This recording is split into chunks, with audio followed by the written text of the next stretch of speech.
Nebraska's first district representative, Mike Flood, knows no peace. Mike Flood held a town hall. Mike Flood used to be my congressman.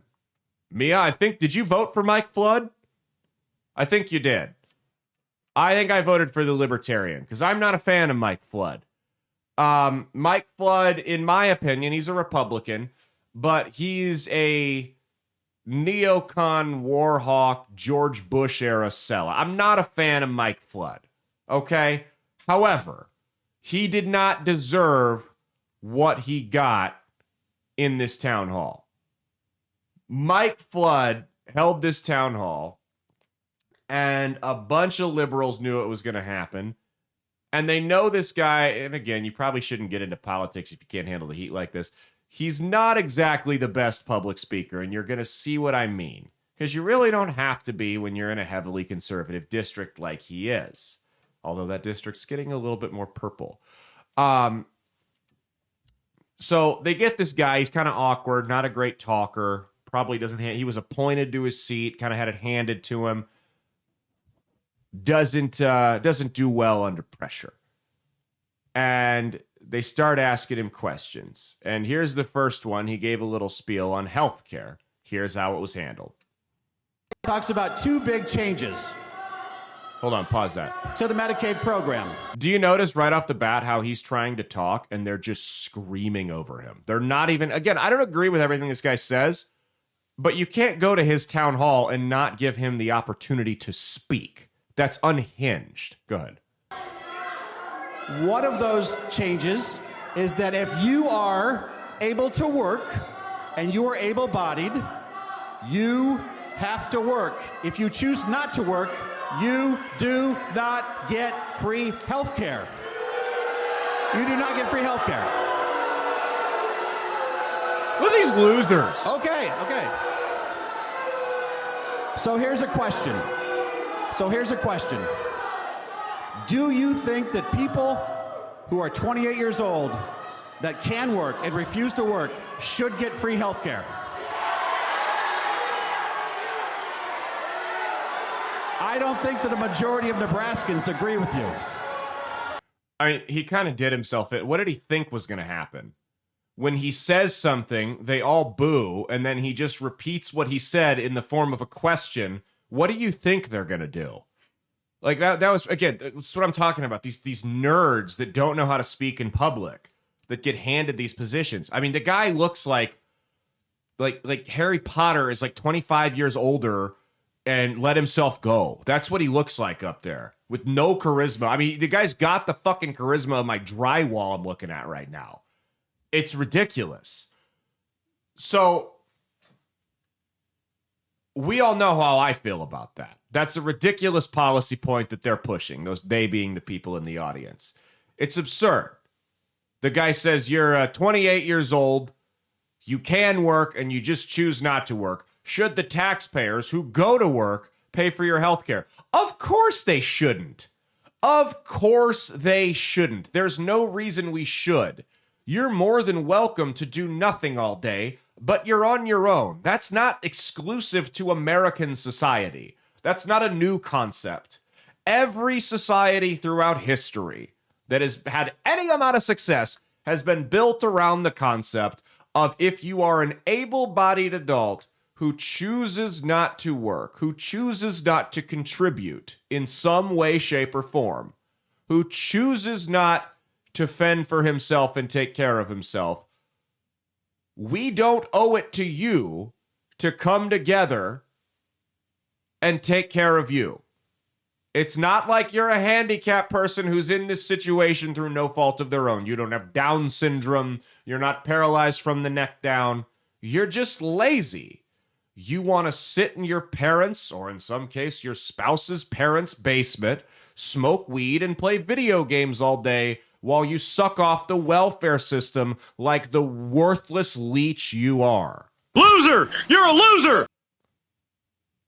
If you want to do that, all of that's fine, and it's between the parties that are involved until it gets to the point where I have to subsidize that. Absolutely not. This is not a new concept.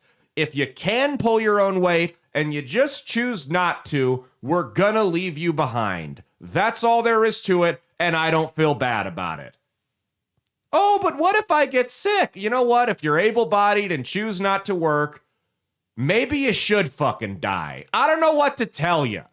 I don't... Is that harsh? Yes, but I think we've gotten so soft that we need a little bit of harsh rhetoric here. Here was the next reasonable question someone asked Congressman Flood at this town hall. Go ahead. My question is fiscal. With 450 million FEMA dollars being reallocated to open Alligator Alcatraz and 600 million taxpayer FEMA dollars being used to now open more concentration camps and ICE burning through $8.4 million a day to illegally detain people, how much does it cost for fascism? How much do the taxpayers have to pay for a fascist country?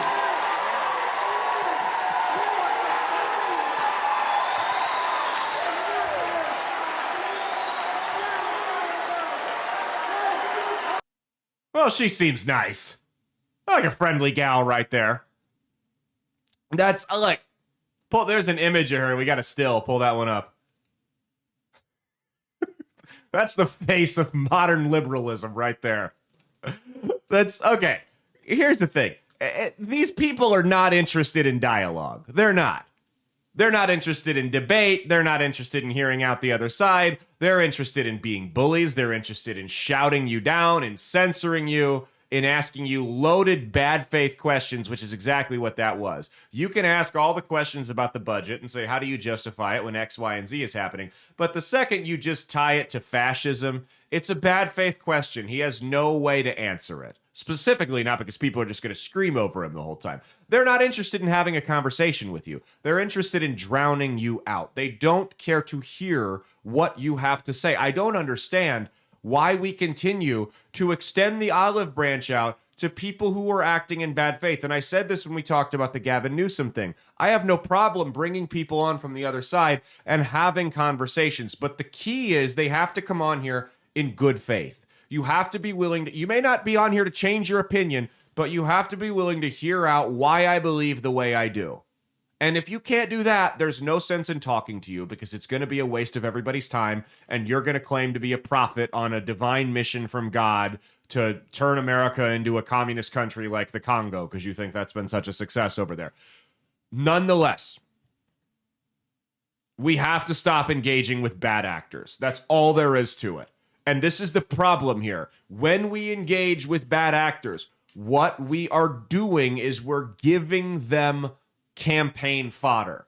Now, you may sit here and go, Caleb, you said earlier on in the show when they act unhinged like this, it runs the average voter away. And that would be correct. Two things can be true at once, though. What you have to realize is who they're trying to appeal to and who the target market is for what they're doing depends on what the calendar says. Right now, it's August of 2025. You don't have a presidential election for another 3 years and 3 months, right? So what you've got some off-year elections in 2025, some special elections, and then coming up are the 2026 midterms. Typically, not typically, always, those types of elections have lower turnout. And the lower turnout elections tend to, the people that vote in them tend to be the people who are more politically involved, who also tend to be the more polarized and partisan members of each side. So they're not trying to appeal to the middle right now.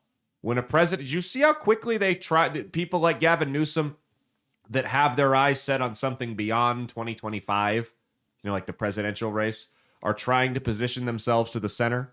Because they've got something else in mind. The people that are trying to win the midterms and the people that are trying to win these special elections in 2025, they understand that they have to rally their base. And we have to view things not just as different viewpoints, but from different perspectives. From the perspective of the average, unhinged, crazy progressive that's going to walk up to me and call me a Nazi because I have a crucifix around my neck, which actually happened.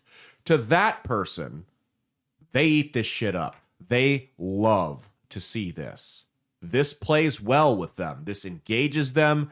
It gives them, like I said, fodder. It fuels them to get out and get active and cause some chaos and vote in these midterms. Now, when we get closer to the presidential election, they're going to stop advertising these people. They're going to stop setting these crazies up because they want to seem more rational, because they need the moderates to win. They lost a bunch of them in 2024, and that's what happened. But right now, this is their goal. They don't care if it runs off moderate Democrats. They don't care if it runs off independents. They'll deal with that in 3 years. That's not the problem right now. This rallies the base. It may not make sense to you.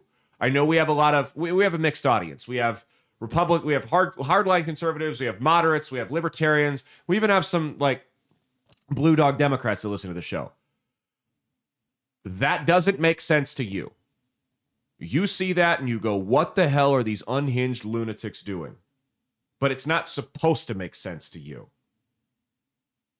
You are not the target audience. The target demographic is the lunatic fringe that has hijacked that party. And that's what happens. When you don't put the lunatic fringe down, that's what happens, is you get people like that who take your party over. And that's what's happened. The Republicans shut their lunatic fringe down. I've talked about this. When's the last time you've heard about the alt-right? What far right? I'm not talking like MAGA. I'm talking borderline Nazi, Ku Klux Klan type psychopaths have any say in how the Republican Party's run. Now compare that to the Democrats. They have let the communists and they have let the violent Antifa lunatics hijack their party because they didn't put that insurgency down when they should have. And now they have to reap what they've sown. And it may play well in the midterms because you got to have the base. But I'm telling you, if they continue to behave this way, and they're playing with fire right now, if they continue to let this crap happen and they continue to push this, while it may help them right now, long term, it's going to ensure that they never win another presidential election again. That's what you're going to see here.